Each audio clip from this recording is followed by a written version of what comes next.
A placa-mãe é um componente de hardware que liga todas as outras peças, fazendo a comunicação entre elas. Sua principal função é abrigar o chip do microprocessador do computador e permitir que tudo se conecte a ele. A placa-mãe reúne as funções de um barramento, oferecendo uma placa de circuito comum com encaixe de expansões para outras placas.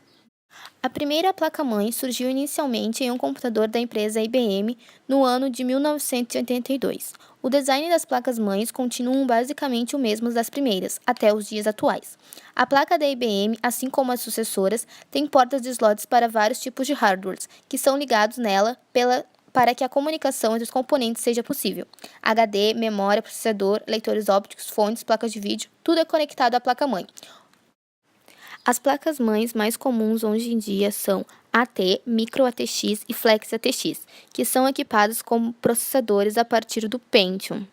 Não podemos deixar de lado as placas LPX e NLX, e são importantes conhecê-las, mas são mais antigas e menos usadas. A seguir, podemos ver um pouco mais sobre as placas-mães ATX e AT de um jeito mais específico. Flex ATX. É ainda um pouco raro, resulta em placas menores que as do padrão Micro ATX, mas está aos poucos sendo adotada por muitos fabricantes. AT. São placas mais antigas, tipo anterior de 1999, mas ainda assim, se você ir fazer uma manutenção em computador dessa época, é capaz de encontrar uma placa dessas.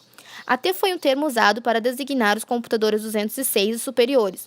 Portanto, podemos dizer que computadores equipados com Pentium 4 são versões novas de computadores AT.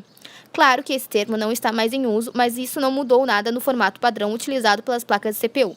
Todos esses anos têm respeitado as dimensões do chamado AT, bem como o Baby AT. Mas como não são mais produzidas placas com esse formato, é comum usar AT e Baby AT como sinônimos. Full AT. Foi utilizado durante os anos 80. Eram placas bastante grandes, pois necessitavam de muitos componentes, já que a tecnologia da época não permitia a construção de chips VLSU, como os atuais. A partir dos anos 90, passou a ser usado no lugar padrão AT ou Baby AT, com largura fixa de 8,5, mas cujo comprimento poderia ser menor ou maior de acordo com a complexidade. Um pouco sobre o que a placa-mãe faz com cada peça conectada. Processador. A placa-mãe transmite os pedidos de dados para a memória RAM e para o HD e transfere estes dados para o processador. Placa de vídeo. A placa-mãe envia as informações e dados do processador e HD para a placa de vídeo e a placa de vídeo envia estes para o monitor. Memória RAM. Memória RAM sempre precisa de dados para cálculos, decisões lógicas e introduções que resultem em todas as tarefas que um computador pode fazer. HD. A placa-mãe pega as informações e dados HD quando a memória RAM precisa. Todos os processos citados não seriam possíveis sem a placa-mãe para transmitir os dados. Caso não fossem ligados entre si, todos os equipamentos teriam de ter memórias para guardar dados e todos os dados iam passar por peças as quais não existiriam necessidade de passar.